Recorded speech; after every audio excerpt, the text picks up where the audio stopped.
I'm introducing Dr. Harry Lee. Harry. Harry is a former engineer. He also is the senior pastor and has been leading Mosaix Church in Little Rock, Arkansas, which has been intentional over the last 20 years of being a multi-ethnic and economically diverse church we're 21 years now. And Harry is also the senior consulting facilitator and consultant for Mosaix Global that goes around and travels all over the world helping churches and Christian organizations who are mostly homogeneous or who are on that path of wanting to diversify and become more multi-ethnic and leading in that with the tool of cultural intelligence and the assessment. So if you all would just help me welcome him, and we're so grateful.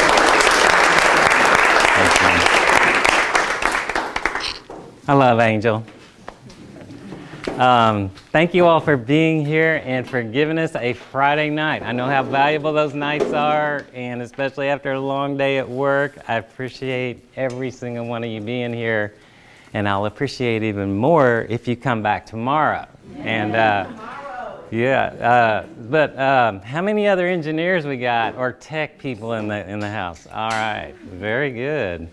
I love engineers, and so I've always, when I've been doing this work, I've done a lot in academics, especially higher level Christian ed, and I love doing this for the technical people. The part that's really intimidating for me is going in and speaking to all the social scientists, because I'm not formally trained in social science. I am a analytics, data-driven electrical engineer. And so all of that's happened in my life over the last 20 years has basically been God taking this engineering mind that's kind of in tension with a pastor's heart and reshaping the way I view people and using all my engineer skills to build a church for all people. Okay, so the story is I was born in Tennessee. Both my parents are from China. They immigrated to Chattanooga through two different paths, and they were trapped here by the revolution. And so they couldn't speak Chinese to each other because one was from Shanghai, one was from Canton, and they left China before Mandarin was even instituted as a language. And so when they met in Chattanooga in 1955, there were very few other Chinese in the whole city, as you can imagine. And my mother tells me that the only way you could eat Chinese food in Chattanooga in 1955 is you had to make it. And the way that they made it, there was like a handful of Chinese co-eds. My dad had gotten his PhD in engineering at Georgia Tech and had just moved to Chattanooga to work as a research engineer, and he was the only Chinese professional that had a kitchen. And so all the Chinese co-eds would meet at his apartment and cook Chinese food. And according to my mom's folklore, my dad got the pick of the litter, and that's how I was. And so I was born there in the 60s. Now, being born in Chattanooga in 1965, in the 1960s as a second-gen Chinese kid was so confusing to me. And it was, back in those days, people in Chattanooga didn't even know how to insult Chinese people. And the only way they could insult me is they called me the N-word. And I'm not kidding. And it was so incredibly confusing. And it's part of the reason I think I'm doing what I'm doing now, because one of my first memories about race, I was just telling Angel this last night over dinner, I was in the school bus in first grade, backed up against the window, you know, with the long bench with my legs stretched out, and this girl walked up to my row, turned right towards me and said, "My daddy told me to come to school today and count the number of N's," and she used the N-word. And she goes, "And you're one." And then she walked off. And I was one very confused Chinese kid trying to figure out what that meant. And they didn't really learn how to insult Chinese people until Kung Fu came out in like the early 70s. Remember with David Carradine? Then they started using the C word. And then like that was like instantly, the first time I ever heard that word, I was so confused by that. So I went and asked my dad, Dad, what's a, you know what the word is? And he just immediately turned to me and said, don't you ever let anybody call you that word. And I was confused by the N word, but they never responded like that to the N word. But when I told him that somebody called me the C word, he just said, don't you ever let anybody call you that. And from just like that, a switch flipped inside of me and it became fighting words.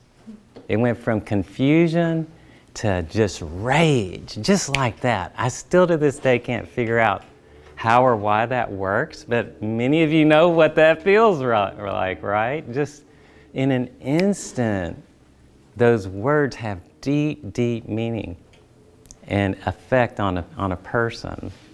So that's probably one of the reasons why I'm doing what I'm doing. So I was in academics for 10 years, halfway through that career, God called me into ministry, and I ended up in downtown Little Rock pastoring this crazy, I call it the social experiment of a church, because we're in a very under-resourced part of Little Rock. And here's a video of one of our services. I want you to look at the pan of that video and just ask yourself, who's missing? You know, look who's there, who's not there. Because we have 30 countries represented. We have very affluent people that live in gated communities, and we have people who live in tents behind the church in the woods. And they all come and we worship together, and it is glorious when we are able to put aside our differences and lift up the name of Christ for His sake, for His name's sake, and for His kingdom's sake. And I can't tell you the number of times people, when they come to Mosaix, the very first thing they say when they join the church is, we'll say, describe Mosaix with like one word. And the most common word is heaven. Because when we're all just gathered around lifting up Christ as much as we can, it's reminiscent of what God tells us is going to happen at the end of the story, Revelation 7. And so my hope is that tonight I can instill in you a passion to see that lived out here. You know, because nobody knew what we were doing when we first started. Nobody even cared what we were doing. We were just a little band of people in an abandoned Walmart that had cats living in it, rats. We've had bats, gnats, you name it, we had them all. But nobody cared, and we didn't think anybody cared, and we didn't really care that nobody cared. We just wanted to have church on Sunday. And so to see where after 20 years that now I'm standing here in Raleigh, North Carolina, is just a very, very humbling thing. Because all we were trying to do was have another service come Sunday. And if people try to convince you that Christ is not enough to overcome the greatest divides of our society today, you have got to counter that with, yes, He can, and I can show you where. And hopefully it'll be here. Okay? That's my wife, Melanie, and those are my groomsmen. Notice Asian, white, black, and Hispanic were groomsmen. I never even realized how diverse my groomsmen were till long after I was married, actually after I was pastoring Mosaix. But then I found this picture just not that long ago. These are 4 very founding kind of members of our church, Asian, white, black, and Hispanic again, and I was like, oh, Asian, white, black, and Hispanic again. I didn't even realize that till long after I'd taken that picture. Then a couple of weeks ago, somebody took this selfie and posted it, and it was like, there it is again. And somebody off to the side said soup as the comment. And I like that comment. Asian, white, black, and Hispanic. That is crazy. It just keeps happening. And I think part of the calling of God to this specific place for this specific time was to bring as many crazy, different kinds of people together for the sake of the gospel. But I gotta warn you, it's very expensive. It costs you a lot in pride. You know, not in money, because there's not a lot of money in it, but it does cost you a lot in pride. And so my hope is that tonight we can do this process. This is called perceptual art. The art only makes sense if you stand in the position the artist intended you to stand when he created the picture. Okay, if you don't stand in the right place, I don't know if you could see that or not. If you stand in the wrong place, it just looks like random objects hanging from the ceiling. And you know, if you stand in the wrong place and it doesn't make sense to you, it becomes so easy to criticize, right? Because I'm an engineer. You know how engineers are with art. They usually, it's like they're natural enemies. A lot of times it feels like. And I always just say, if I can do it, it's not art. That's what I always say, it's the engineer in me.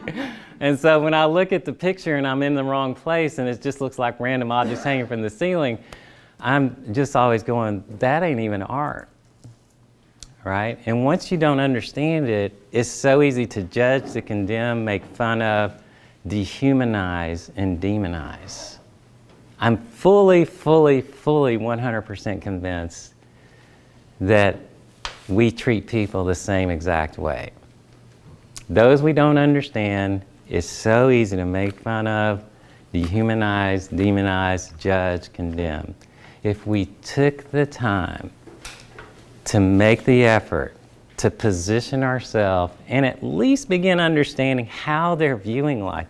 You don't even have to necessarily agree with the way they're viewing life, but if you can just understand how they got there, it'll make all of that stuff so much easier. Because once you see that, you're going, oh man, that's beautiful. I understand that now.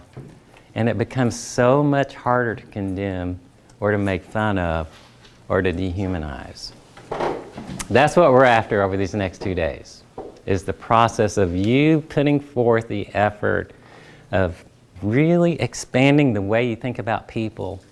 Really, I call it the infinite uniqueness of the Imago Dei. If Christ is indeed, if God made us in His image, where is Christ? How is Christ uniquely revealed in each one of us? And I want you to just really expand the way you've been thinking about that. Open your mind, and even more importantly, open your heart towards people that aren't like you and how to figure them out.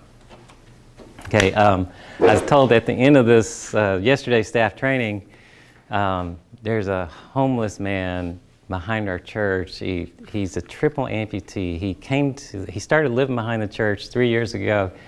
He had all 4 limbs, and then 2 years ago he lost one leg due to frostbite living behind the church, and so they amputated that leg, and then they brought him back and delivered him to the woods behind our church, and he was in a wheelchair, and then he got stabbed in his good leg by another homeless person, and by the end of last year they had to cut off his second leg.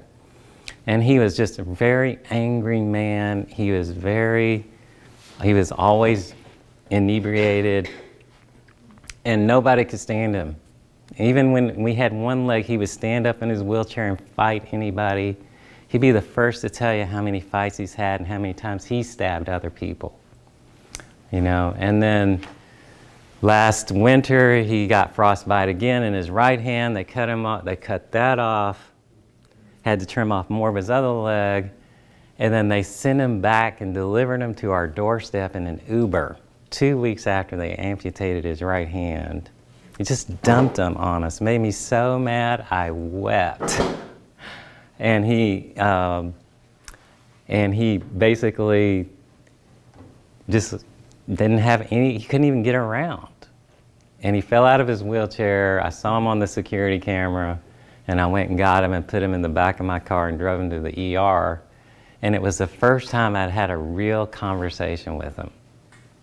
I mean, every other time it was him cussing me out or just, yelling. But this time he was sober, he needed help, he knew he couldn't stay there anymore. And he just starts telling me about his life. And it's the first time I realized Red is a human being with real feelings and a real past. And as he told me on the way to the hospital about just growing up in Louisiana, what it was like with his family, what it was like every time they cut off one of his limbs. And I was just fascinated by the fact that I was actually having this conversation with him. And then finally I said, "Hey, Red," he goes, "What, you want me to shut up?" And I said, "Yes." "Do you know Jesus?" And he was like, "I do know. I know he was 33 years old when he died." And I said, "No, not that kind of know. Do you know him in your heart? Have you ever received him into your heart?" And he goes, "How do you think I basically have managed to live out here like this?" And in that moment I thought, my understanding of grace is about that deep. Because here's a man who's saying he has prayed and prayed and asked Christ into his heart, who can't even push himself in a wheelchair, who, as I drove to the hospital, realized that picture about him. And so I've been interceding and advocating for him ever since. It's been like 2 months, since the middle of February, we've been, every time the hospital just dumps him back behind our church, and every time we take him back to the hospital, it's just like this game of cat and mouse. The whole system is broken, make no mistake about it. But the beauty of who he is what I'm hoping you will be inspired to pursue. Because number one, I wouldn't have pursued it if I hadn't have had that, if he hadn't been treated worse than I had already been treating him. Because before I ignored him. And the fact that the hospitals were dumping him now on us made me mad in a self-righteous way. But it made me realize I hadn't even seen him until now. And that takes a lot. It takes the Holy Spirit. It takes God just moving in your own hearts, because there's 1,000 Reds right in that room and in these neighborhoods, that are walking around us every day. If we made the effort, we would find out, as difficult as they are, that they're made in God's image. So, that's kind of a long opening statement. But, if you've been in a culture for a long time and you ask somebody, describe the water you're swimming in, if you've been in it a long time, you know what the first thing they say is? What? There's water? And if I were to ask you to describe the culture of Vintage Church, those of you that have been here the longest would probably go, that's a good question. But if you think about what the fish feels, right, when they've been in this water the whole time, and when a different kind of fish jumps in the water with them, and that other fish goes, "Man, this is really strange. Why do you guys do it like this?" And the fish that's been there the longest is like, "What's strange about it? It never felt strange to me." But the other fish are like, "This is a little bit too strange. This is nothing like what I'm used to." And you're like, "Why? This is so offensive. Why would you say this is not comfortable to you? I don't get it." But that's what culture is. See, the longer we're in it, the harder it becomes for us to even define and describe it. And so what we're going to do is we're going to define it. hopefully we'll use terms that everybody can use, and then everybody can start shaping it together. And that's really, there's so many different goals of all of this. It's to expand your mind, it's to help you have a common framework, and it's to help you all begin shaping it together. And I can promise you that with this room right here, you guys could do an amazing work of God. And I have no doubt about that. So, when people ask you why you're doing what you're doing, always go back to the mission. Always go back to the vision. Tie it to it in every way. It's not because we're being politically correct. It's not because we're letting culture inform us. It's because this is who God has asked us to be. And really what we're doing now is we're adding the word more to the mission. We want more disciples. We want more doubters, more seekers, more followers, more of everything. Okay? So if anybody says, so why are we studying this? Why is there such a push for this? Is this nothing but political? Is this CRT? Is this, all these different things? You just say, no, this is who God has asked us to be. It's written down. And even more than that, it's all around up there, right? It says all of God for all of us. And all are welcome with no prereq of church background or prior belief. You know what the Greek word of all means, right? All. It's non-ambiguous. It just means all. So, who is all? Who is all and who is us? I pulled this up yesterday off of, I don't know, any of the engineers know about ArcGIS? It's a fantastic informational systems website. But this is all the people living around Vintage right now. 2020, I guess it's 2020 census. Red dots are Asians, blue dots are whites, green dots are African American, and the yellow dots are Hispanics. And so I was showing this to the staff yesterday. This just gets me super excited. You guys are so positioned to be a church for all people, right? It's not like you're in a suburb in a cloistered bubble. Okay, the world is around you. So let's go get them. Let's use all. Let's fulfill our mission and our vision and make it all of us. So, have you guys heard of that? I'm going to turn this a little bit so I don't have to keep going back here. Actually, I'll do it this way. You guys ever heard of that thing that says all truth is God's truth? All it means is that everything that's true describes who God is.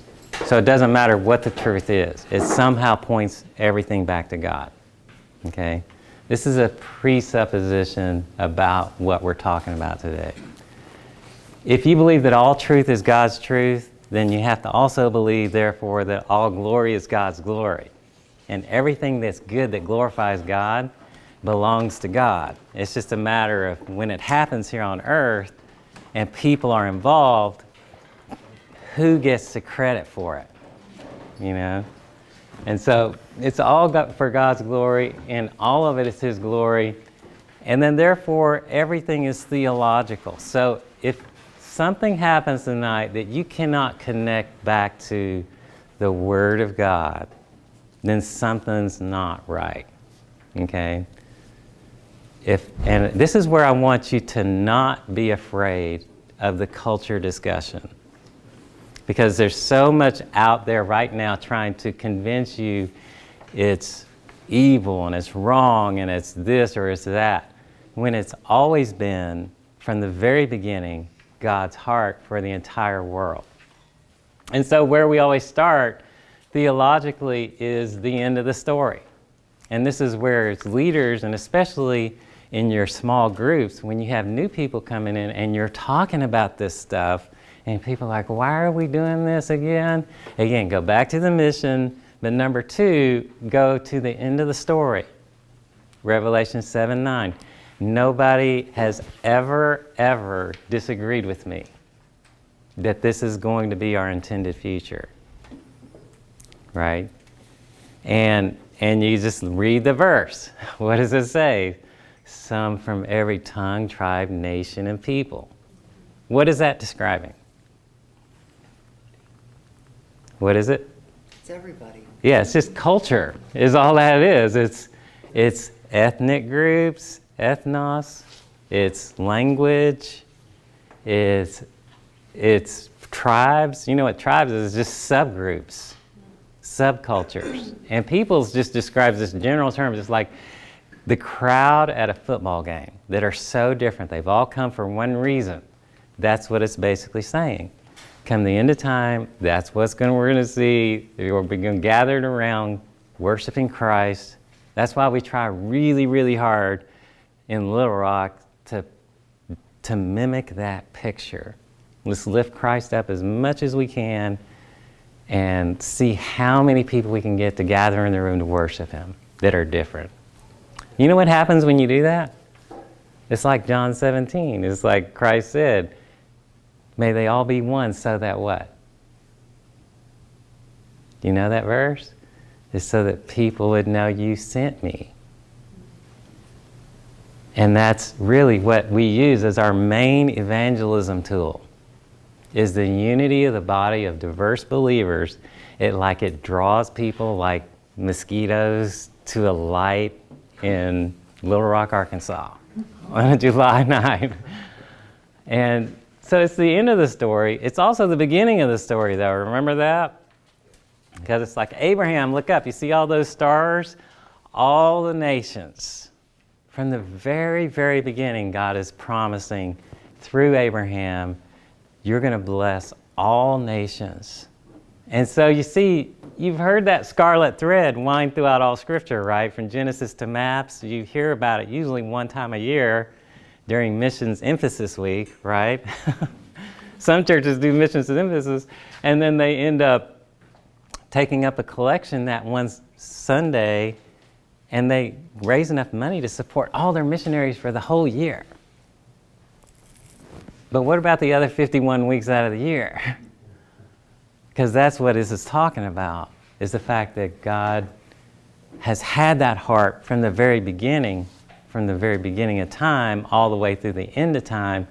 And where there's really disagreement, though, is how do we live it out now?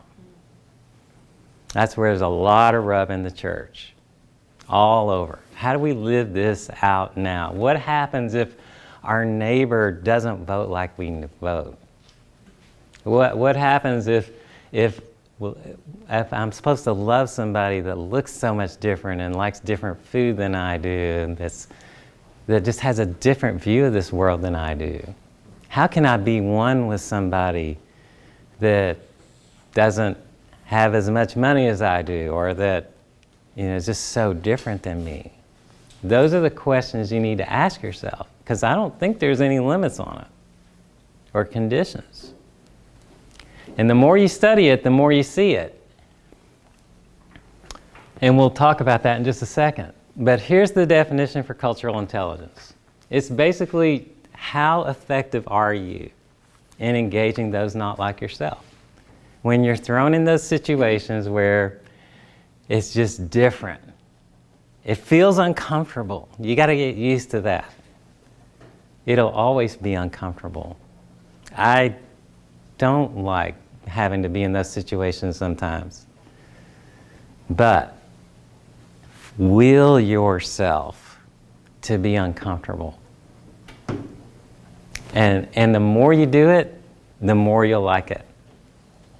And so, and you can actually track yourself with this cultural intelligence assessment because it's just a tool to keep track of how you're doing. The theology part that we talk a lot about was written by the founder of our church, Mark DeMoss. And this is a great book. If you want to really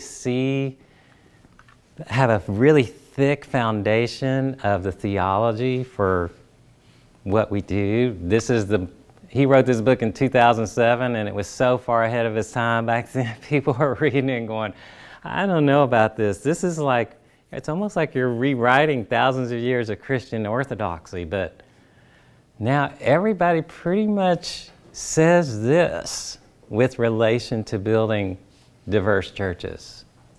So read the first third of it, if nothing else, because it really is very clear and very well put. And we basically say this. It was envisioned by Christ in John 17. It's described all throughout the book of Acts through Luke, and we could spend hours just going over that story, and you just see the incredible picture of God's heart for the other throughout the whole book of Acts. And then you read it all in Paul's letters. Every single one of them is about how do I bring together these crazy different cultures to worship Christ together as one. So take a look at this. This is like, this is Paul writing over and over and over and over the same thing. Anybody here old enough to remember Gilligan's Island? So which episode was it that Gilligan, they almost find a way off the island, but at the very end, Gilligan blows it, and they end up they keep on getting stranded. Yeah, it's every episode. They just change the characters a little bit, same exact framework. If you really study Paul's letters from this perspective, the fact that he was called by God to reach the other, those Gentiles. Remember, who were Gentiles? This is the Jewish community. It was everybody that wasn't us. Okay? It was them. And if you read Paul's writings with this perspective, that he is about them, and how can we bring the other into the inheritance of the saints of light, you'll begin to see over and over and over and over, he basically says the same thing in every letter. And this isn't the order that he wrote it, but it's the order we read it. And how does he begin? There's no distinction between Jew and Gentile. Right? That's ethnic, purely ethnic. Jewish culture was one way, Greek culture was completely the opposite way. One was concerned about rule keeping, the other one was more concerned about rule bending. I mean, forget the rules, it wasn't even rule bending.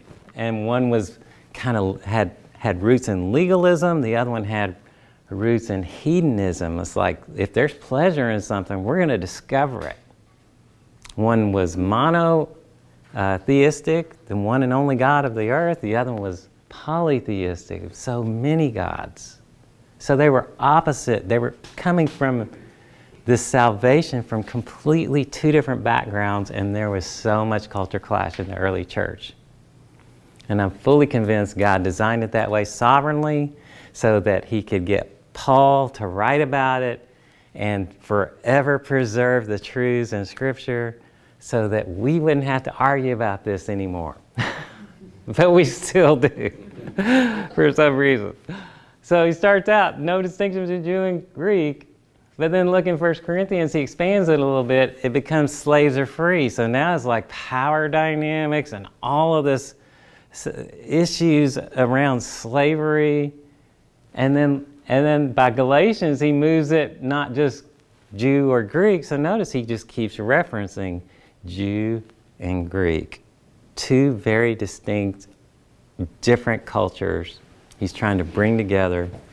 But then he includes male and female. So now he's talking women and men. And then in Ephesians, he says this basically. This is, if you want to say racial reconciliation is part of God's heart, this is the verse to use right here. Because what does he say? that Christ has already created peace between us, between these two groups, Jew and Gentile, he doesn't name them there, who have historic animosity towards them. Christ has already abolished all of that hostility. He's the peace between them so that he could create himself one new people of the two groups making peace and might reconcile. There's the word. He's talking spiritual reconciliation, right? That just means he brought peace between us and God in one body through the cross, thereby killing the hostility. So there's spiritual reconciliation, but notice that as that's happening, there's horizontal reconciliation because we're being reconciled into one body. Okay, so we always say we're not focused on spiritual reconciliation. We're not focused on racial reconciliation, but we are focused on spiritual reconciliation vertically. But you know what? There is a whole lot of racial reconciliation that happens when there's spiritual reconciliation. And so it's like the first fruits, I believe, of spiritual reconciliation is reconciling one another in the body together.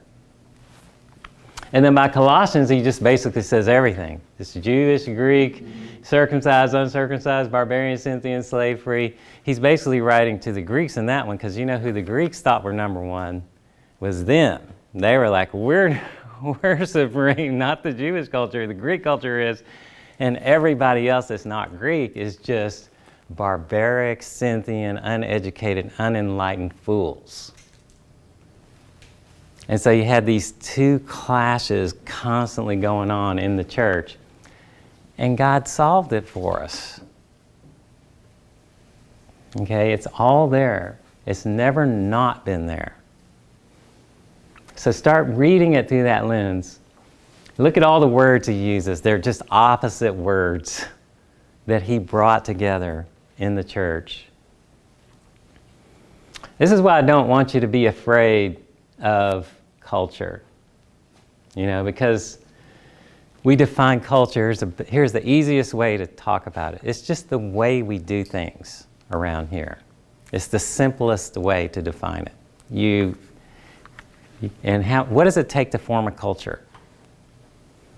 It takes two people. Your marriage has a culture. Your family has a culture. Your community has a culture. Your church has a culture. Your state has a culture. Your city has a culture. On and on it goes. It's just multi-layered definition. And don't be afraid of talking about it, especially in the church, because that's where most churches are like, no, we can't have that worldly culture coming into the church. You know, they're afraid of that. But in actuality, there is so much culture we should be talking about. We should be embracing. We should be working on and shaping for the sake of the kingdom. Okay?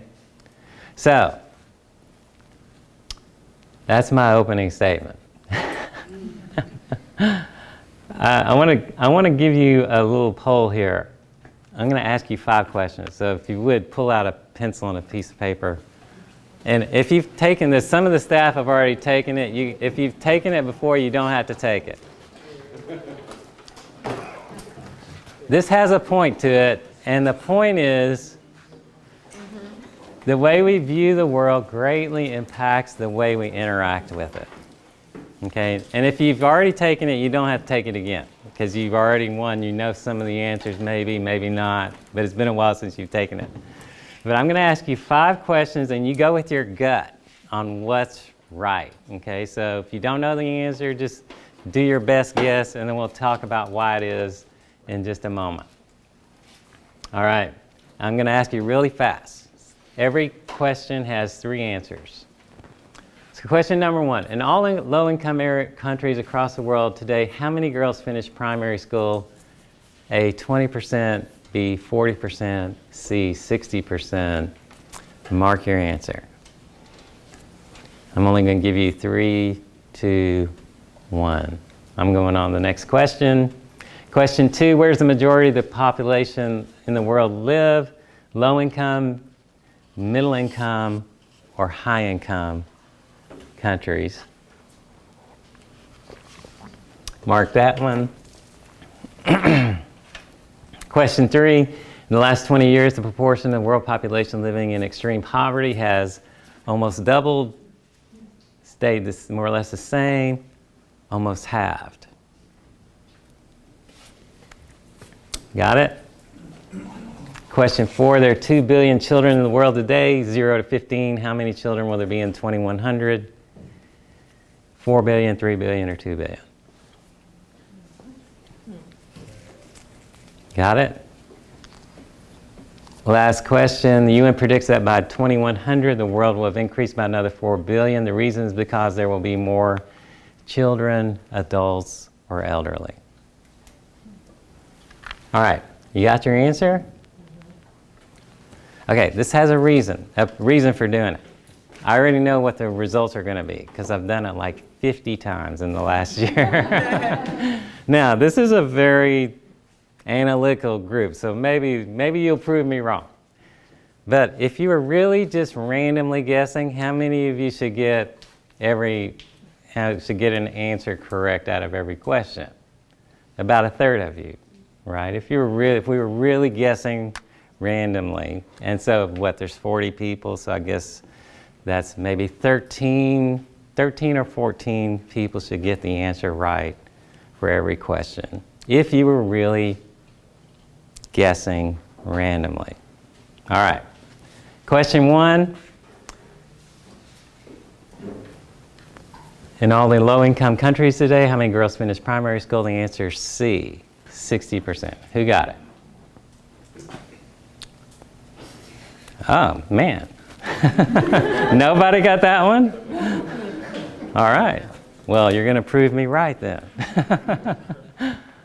All right. Second question.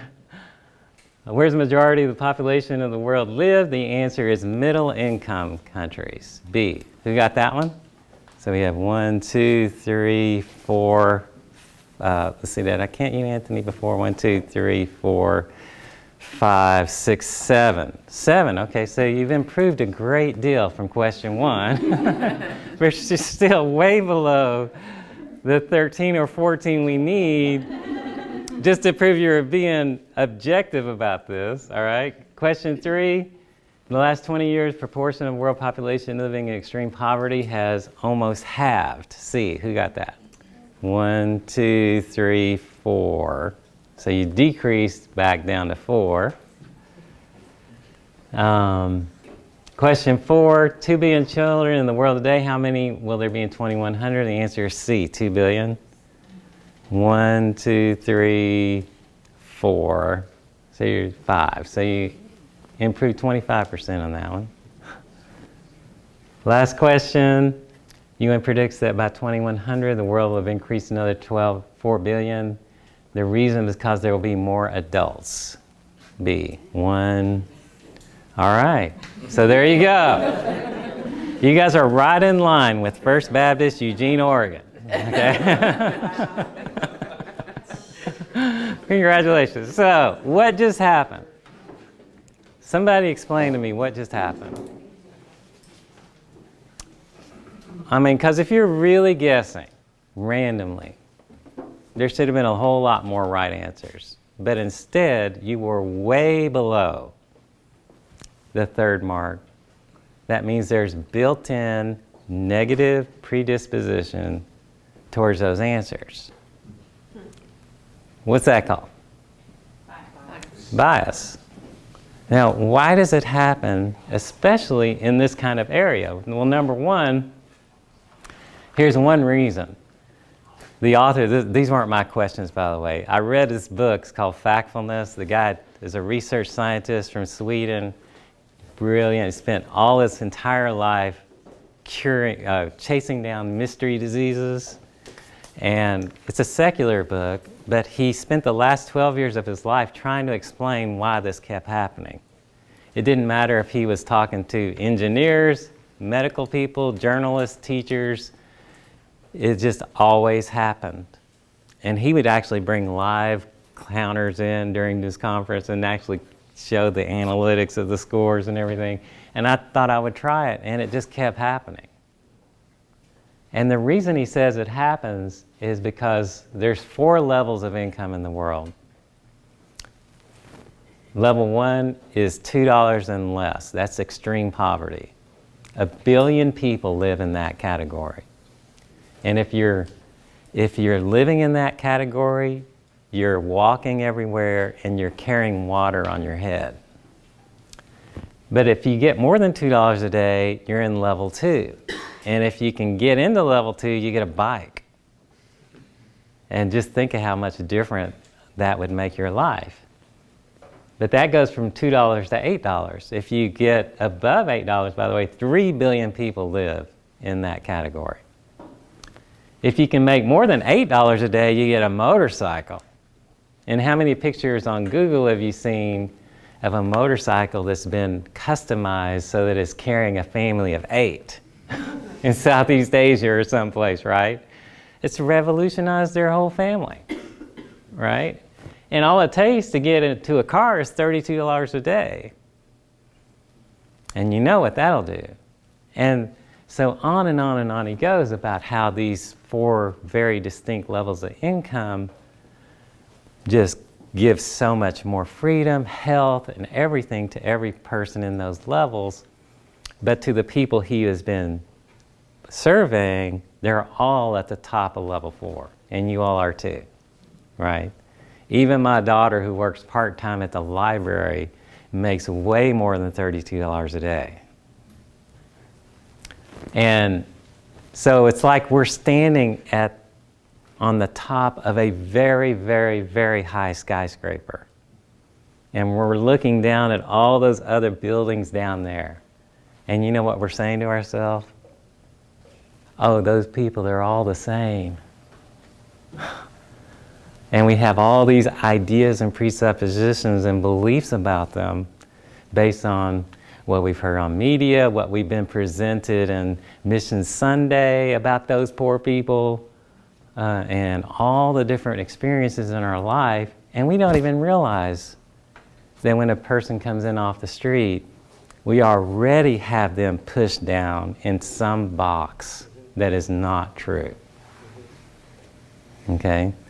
So how do we get out of those boxes? I want you to talk about that for a few minutes. So I want you around your tables, I want you to think about these 2 things. Number 1, if Paul has already figured it out, if God ordainedly, sovereignly assigned him the task of figuring out the solution manual, he gave it to us 2,000 years ago. How can we begin applying this in ways today so that it would be lived out today? And then secondly, how can we minimize the impact of what we just went through for people coming into our groups? You know, what if somebody walked in that didn't have a science degree or didn't have a high school degree or, you know, something like that? How would we view them? How would we treat them? And how can we keep that from happening? That's what we're after. There's no way you're ever going to eliminate it. You know why, right? Because it's part of our sin nature. This is all part of sanctification. The best we can do is keep trying to minimize it as we grow in Christ.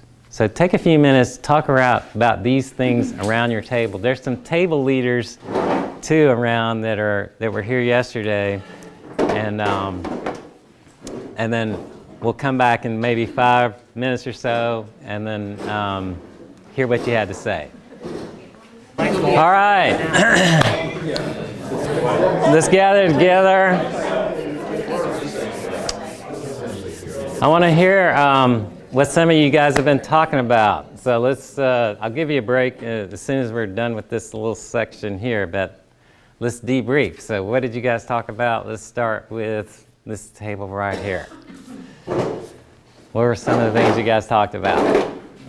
We were just talking about like ways in our community that we can, like when having somebody to join our community, like what that would look like to just put a little more thought in and kind of rethink the default questions that we ask people. One that came to mind for me was, my default question to ask somebody is like, oh, where did you go to college? Where do you work? And just kind of rethinking that. And there are not always people in our groups that have, further education beyond high school or even that sometimes. And so just one of the, something I've been trying to do more and more is just to say like, oh, what do you do? And then whether they default to work or something else, I might know like, what are you passionate about? What do you do? What do you love? Spend your time on. And usually people light up and they like to talk about that, no matter where they fall kind of on the spectrum. That's great. Yeah, there's shows you right there, just like the built-in assumptions we have about people when we immediately first thing is, oh, where'd you go to school? Because I mean, especially here, I mean, you go to one of the four, right? And you're usually very passionate about one of the four. But I bet you, if we look on that map, there's quite a few people around the church that probably have never been to one of the four, And so that's something to really consider. That's a very, very good point. Or is there more than four around here? There probably is, isn't there? Yeah, there's a lot. All right. I only know four. But how about back on this table here? Something connected to what he was saying too. We talked a bit about how easy it is to celebrate when somebody kind of transforms their life into more like what we're used to. Oh wow, that person, they learned our language and went to college and like, oh, that's so incredible. And we love to applaud that.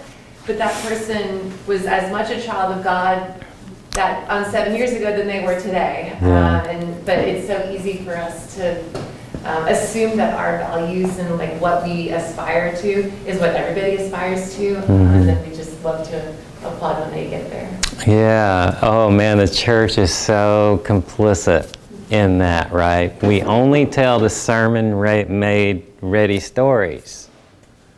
And almost all of them have these glorious redemptive endings, right? Boy, I wish Red had a happy redemptive story. He's probably honestly going to die behind our church. I mean, there's just, I just have come to grips with it. It's going to be horrible. It's so messy. I don't know any other way around it, but I have at least 20 other stories that are every bit as messy as Red's.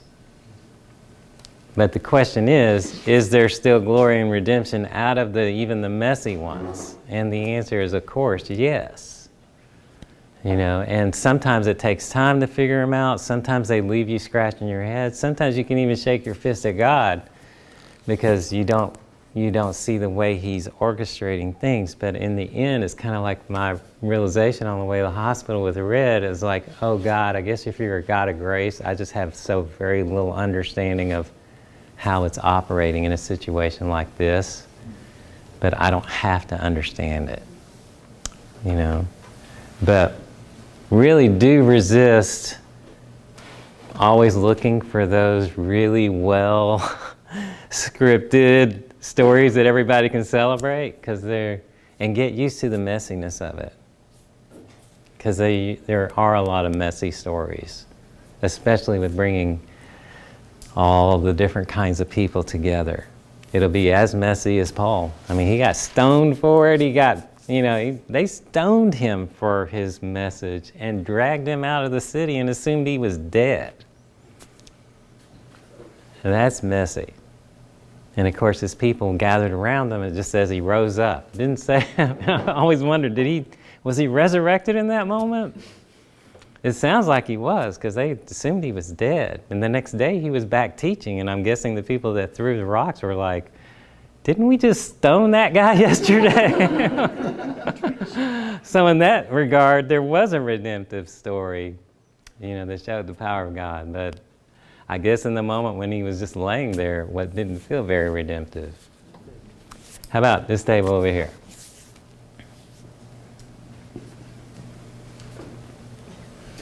Yeah, no, there was a lot of talk about the ways in which Paul's writings applied specifically like sociologically to our time, namely that like the groups that Paul's writing to, it's not just that there's difference there, but that there's histories and histories of oppression and marginalization there, and the ways that the gospel overcomes that through both repentance and forgiveness, but through that unity that comes. And so us as churches organizing, particularly ordering like our leadership in ways that reflects the diversity, even through sort of, so that that perspective is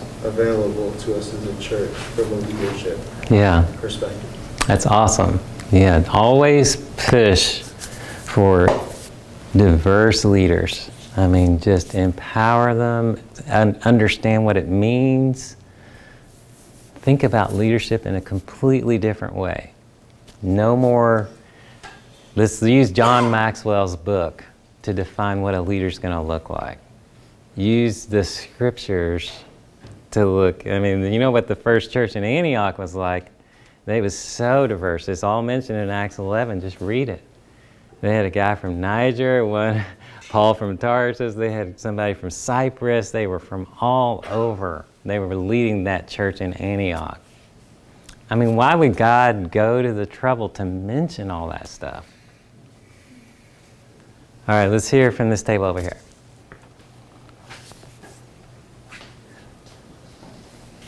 We sort of ended up talking about giving space in relationship for that, but for our own process of change. You know, like we have our first interaction with someone and allowing that to like deepen and deepen to get to know someone, and sort of ended up sharing stories about where that's happened, or we can see that still happening in us. Yeah. Share your story. Anybody else want to add on to that? Talk about how on the one hand it's kind of depressing that we're still having the tension in the church, or even in, you know, this realm of Christianity, of people disagreeing, fighting, and different cultural uncomfortable situations, things like that. But that there's also this beauty to it where the church was so diverse, like you were saying in the beginning, and what brought them together was Jesus and that message, and that's still what can bring us together. Yeah, and, right. So it's like sad and also hopeful. Yeah. Well, here's what I would suggest for all of you, right? As small group leaders, and you're engaging so many different people coming in your doors. And again, it's all about willing yourself to be uncomfortable, and then willing yourself to like things you wouldn't normally try, okay? And especially as it relates to worship style. Because worship is so key to all this whole thing. It's like I always tell it in Mosaix, as worship goes, so goes the church. And so our worship leaders, it's like, just keep pushing Christ up as high as you possibly can. Because that's when, just like the old hymn says, is the things of earth grow strangely dim in light of His glory and grace. That is so true. And so learn to like gospel. Learn to like upbeat Latino worship. Learn to like hymns and choruses. And if you don't like them, will yourself to like them. Seriously. I'm seriously, one of my favorite moments at Mosaix was we were in the middle of we had a combined service with our Hispanics, and so the Hispanic worship team was leading the worship. And we were all singing in Spanish. And I don't even understand the words, but I know how to pronounce the Spanish words, and I know the song enough to know what I'm singing. But I just force myself to worship God in that moment. And then in the midst of that song, a young African-American rapper jumps out and starts rapping. And I've just never been so happy or excited in that moment to experience worship in that way. You know, and I used to be the kind of person that's like, hey, if it doesn't have oboe music in it, I don't like it, right? Because I was, remember in the Chinese household, you only could do two things. You could either be a doctor or you could be an engineer, and you had to like classical music. So that's all I listened to growing up. So I've gone from oboe to Hispanic worship rap music over 20 years. But will yourself to like that stuff, all of it, as much as you can, and be the one that when people complain about it, just go, man, can you find something to worship God in that moment? And look at the faces in the room and worship in that moment and be happy for the other. Because eventually we'll get back to whatever you like. It might be Hillsong, you know? And just let that be a point of unity and not division. Same thing with like, train all your small group regulars. Anybody new comes, they get swarmed, you know. Don't let anybody stand off by themselves, ever. You know, you just go and be the first one to greet every person and make them feel welcome. And actually that should be true on Sundays. And especially when you all spill out on the sidewalk. You know, that's where it's really awkward, right? Because that's when most of the neighborhood's walking around and going, what is going on in that building? And you all walk out and it's like, how do we engage? Find ways to engage, you know? And there's lots of ways you can do that. All right, you guys want to share at this table? And then we'll take a little break. I can. Everyone, correct me if I'm wrong, but to summarize bias, we've taken the two questions there, and 1 billion, 3 billion, 2 billion, 1 billion, and the skyscraper view. We don't know what we're actually talking about, that we are just doing this subconsciously, unconsciously applying an idea toward what we feel comfortable toward. And we went toward work, we went toward personal life, the culture of the two, and biased. And did we do enough? Have we thought enough before making a decision? Mm-hmm. And the answer is no, we didn't do enough, or have we thought about it enough differently before making that decision? Yeah, really so much of it is learning how to turn off that automatic autopilot that we tend to have when we meet somebody. This is, yeah, you're in. I see you. Yeah, you would fit real well here. And you wouldn't, you know, and turning that off. And instead, trying to find ways to engage every person and make them part of the in. Okay, and that takes time, and this is the starting line, really. It's a journey. I'll show you my scores the first time I took the assessment. They were embarrassing. And I'd been pastoring for 10 years at Mosaix. But it's stuff that this assessment has brought up so many things for me to work on personally. And so we'll talk about that. Anyway, when we come back, we'll start the assessment. Okay? And the good thing about the assessment is, especially for all you geeky people, it's research-based. There's not another tool like it that I've seen. Over 250,000 people have taken the assessment. The data is pretty much set. You know, it's been taken by people from over 160-something countries. There's lots of journals written about it. It was developed out of Michigan State. Whether or not you like Michigan State's another thing, but we'll put that aside. But it was really developed for business people, so that when businesses would operate and break new ground, they would try to teach their people how not to offend before people could even try the product. And what I like about it is that it's just neutral. It's just a tool. It's a framework, okay? It doesn't deal with heart issues, thankfully. It deals with outcomes, and so it's very practical, and it's meant to keep you from sticking your foot in your mouth. But it leaves the heart space open, which I love, because that's where Christ works, and I don't have to worry about competing with any other ideologies about who's going to change the heart. So that's why I started using it. And then we got involved with it because the original owner of the CQ Center, his name is David Livermore, he started it as a Christian nonprofit, but as soon as he started, it just took off, and he started servicing the Googles and the BMWs and the Coca-Colas of the world, and he couldn't even service churches anymore. They couldn't afford them.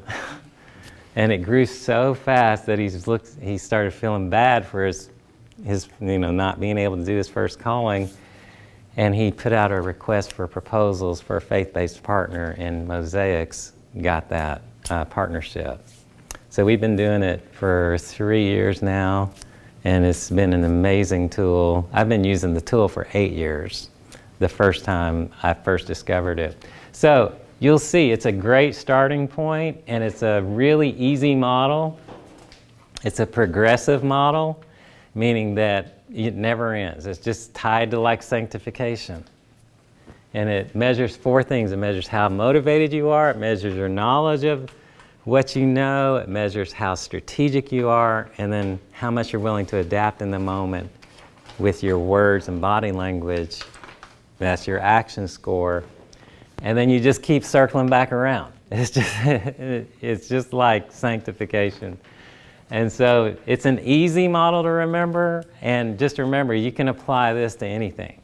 If you want to get out of debt, you just got to be motivated, know the right things, be strategic, and take some action. But you want to grow spiritually? Same thing. You want to become an instrument for God for all people? Same model, right? So it's all tied together like that.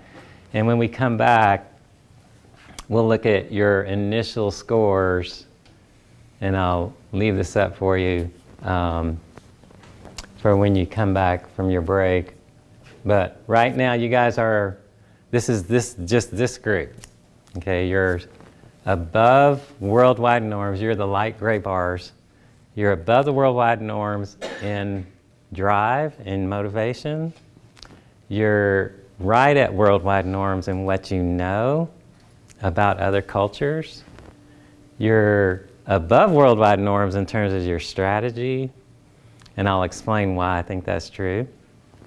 And then you're below worldwide norms in action, and action is all about verbals, nonverbals, tone, body language, facial expressions.